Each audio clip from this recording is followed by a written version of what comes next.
Now welcome to another Let's Talk Some Star Wars, where this time we'll be taking a look at and discussing the results of the poll that asked, what Star Wars show are you most looking forward to in 2024, if any of them at all? And as usual, I'll also then be reading and responding to some of the comments left on the poll. And so let's right away get to those results, where we'll see that 10% of voters said the Acolyte is what they're most looking forward to.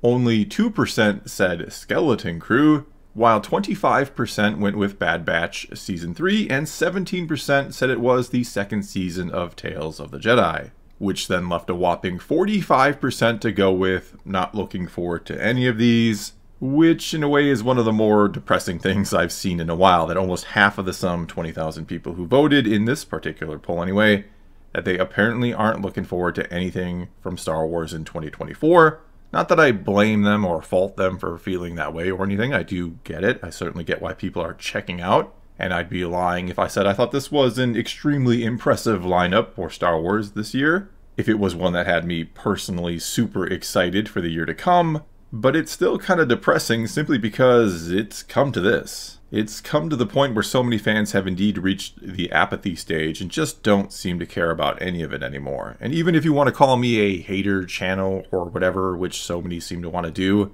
thus meaning of course I'm going to have more negative results on polls like these than a more pro-Disney Star Wars channel would, well, that doesn't change the fact that these people exist. It doesn't change the fact that roughly 9,000 people voted for the last option, that they don't care about anything this year, or maybe any of it anymore at all, and keeping in mind they almost undoubtedly are or were Star Wars fans, right? These people exist, and they are just a drop in a much, much larger bucket of fans that once may have loved everything about Star Wars, and now don't care to watch any of it at all. And I know those aforementioned more positive channels, or always positive channels, either want to ignore them or dismiss or even villainize them by simply calling them haters or saying the dumbest thing ever, that no one hates Star Wars like Star Wars fans. But again, they exist. Not liking something for whatever reason does not invalidate your take or opinion or make that person lesser than someone who is enjoying something. The word hater or calling someone toxic has completely replaced what they actually are. Unsatisfied fans or customers who aren't spending money on the product anymore. And honestly, anyone interested in the long-term health or success of Star Wars who wants to see it return to its former prominence perhaps, they really should ask themselves why so many of these disgruntled fans are angry and exiting instead of just, well, hating on the haters as they so often do. Which is a little ironic, you could say. But anyway, let's move on to some comments to see why people are or are not excited about what's to come in 2024. But before we do that, I just got to take a moment to say thank you to everyone who votes, comments, and watches these or any of my videos across both channels, as well as giving a huge thanks to everyone who supports them over on Patreon. Thank you so much for that, as well as for making my Discord server the best place on the internet to talk some Star Wars. And now let's start, as we always do, with the top-rated comment, which this time came to us from Ghost Mouse, who simply said, I just don't care about Star Wars anymore. It hurts to say it, but it's how I feel with Disney running it. And, well, I don't think there's much to say about this comment that I wasn't kind of saying or getting to a few moments ago, that it's sad how many fans now feel this way about Star Wars, that they feel it's been Disney's handling of the franchise that has brought them to this point of apathy.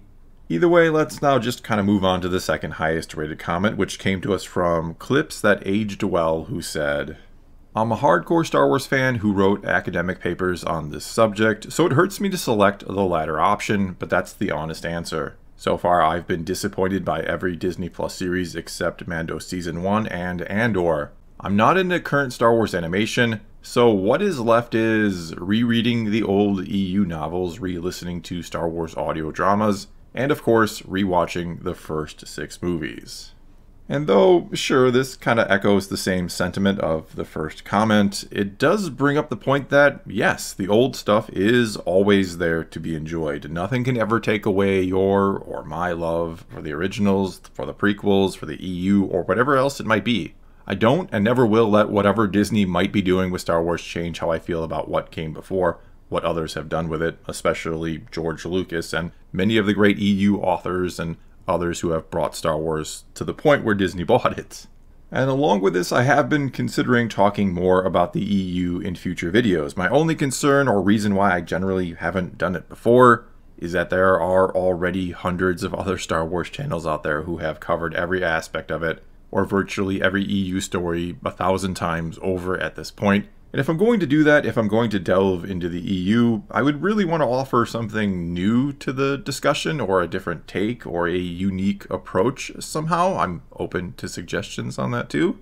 That said, I absolutely do want to do some new or different things or styles of videos in the year to come. As I've talked about before in other videos, I want to do some more creative things. I also plan on talking a little bit more about non-Star Wars stuff, I suppose.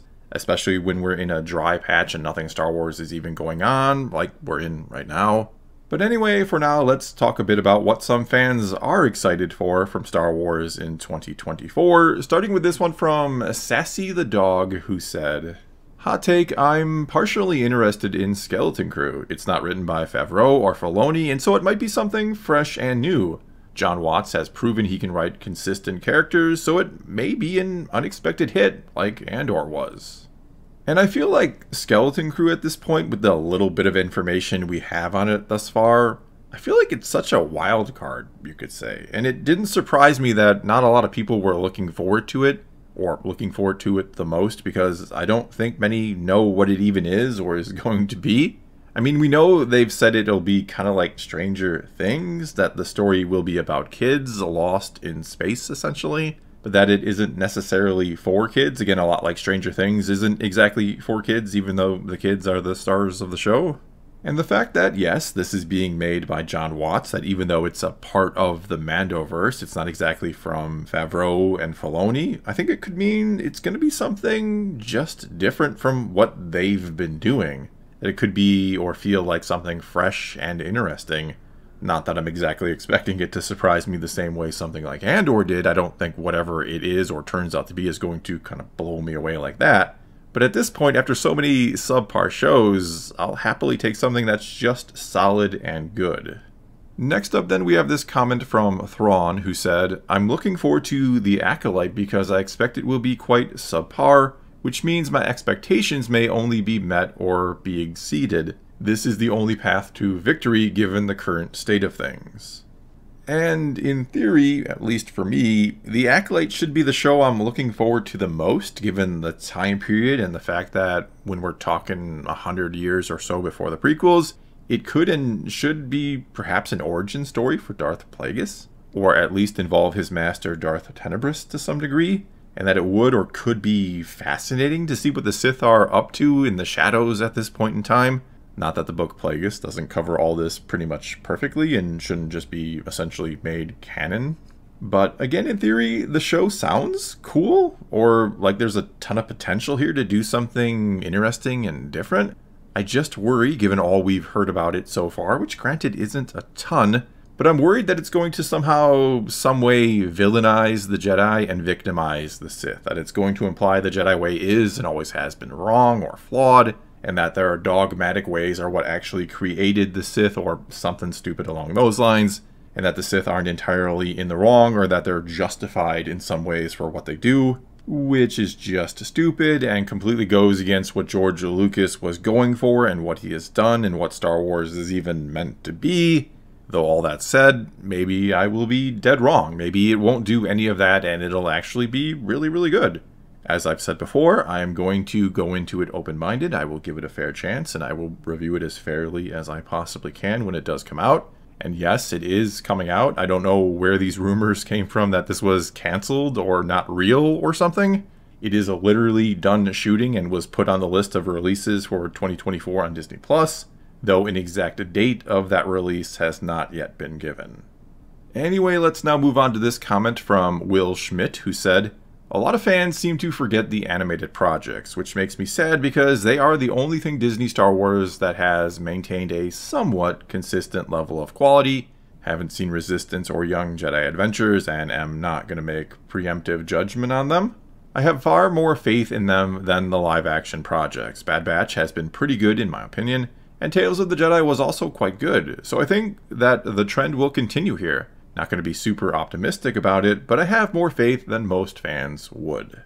And yeah, I think both the Bad Batch Season 3 and Tales of the Jedi will be good. I have pretty much absolute faith in both of those projects, and I wasn't the least bit surprised to see them finish first and second among the shows that people are excited to see. I also agree that excluding Resistance, which was just bad, but I agree that Star Wars animation has been consistently good, if not great from time to time, even here in the Disney era. It's the only thing they manage to get right more often than not, and I certainly think that continues with both these shows into their next seasons. Which isn't to say both are perfect. I think the Dooku story was much, much better and just a better idea than the Ahsoka one in Season 1 of Tales of the Jedi. And though The Bad Batch has some excellent episodes here and there, it also has some not as great episodes.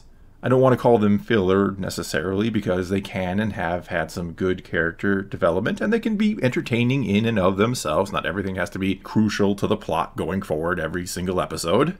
But yeah, overall the story of The Bad Batch has kept me interested for the first 2 seasons, and I'm excited for the third one. I do hope it is a bit more streamlined, though, than the first 2. I hope we stay on target and each episode sort of builds and builds to the finale, rather than again having these more kind of one-off, not that I want to use the word, but the more filler-ish type episodes you can call them. Either way, and I know a lot of fans do skip the animated shows for reasons, maybe because they feel like there's something wrong with watching a cartoon as an adult, or they just can't get into it for some reason. I'm not here to judge you if you don't watch them. You can not watch them for whatever reason you want. But if you've never given them a shot, if you've never watched anything Star Wars animated, I would at least try it. I think there's some really good Star Wars to be had there from time to time. Not always, but more often than not, as I was saying.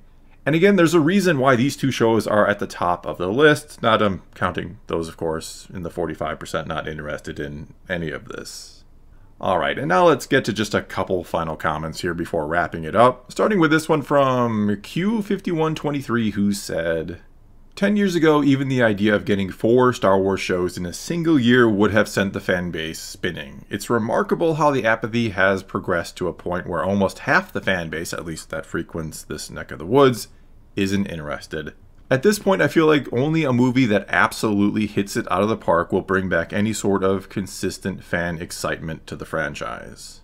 We also then have this one from AB the Dragon, who said, after seeing the first episodes of Tales of the Jedi, I think I'm most excited for those. They're in the same art style as Clone Wars, and they provide some awesome stories that add to the larger story of Star Wars. Bad Batch is in close second, really curious to see how the squad story will conclude. There's also then this one from Govant, who said, I am honestly looking forward to 3 of them. As much as I am not a fan of some Star Wars things with Disney, Bad Batch and Tales of the Jedi were enjoyable from my perspective. I am interested to see where they are going. Skeleton Crew has intrigue, as it could be the diamond in the rough with how very little we know about it. I am also one of the few who mostly enjoyed Ahsoka. I haven't completely abandoned Disney Star Wars yet.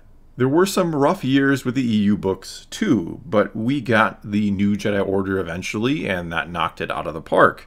Not saying Disney will. However, I'm still interested to see what may happen with some of these projects. And finally, here we have this one from Sand the Intellectual, who said, I've been a hardcore Star Wars fan for as long as I can remember. I used to stay up till 3 in the morning waiting for the latest episode of The Mandalorian. No more. I don't care about the franchise much. It's taken a back seat in my mind. I don't watch the new stuff, and I don't have a single regret about it. Disney's taken the magic out of the most magical thing in the world. I used to watch their stuff and get mad about how bad it was, but it's gotten to the point where I've just given up caring. If you're a fan who likes the new stuff, I think that's great, but I'm out.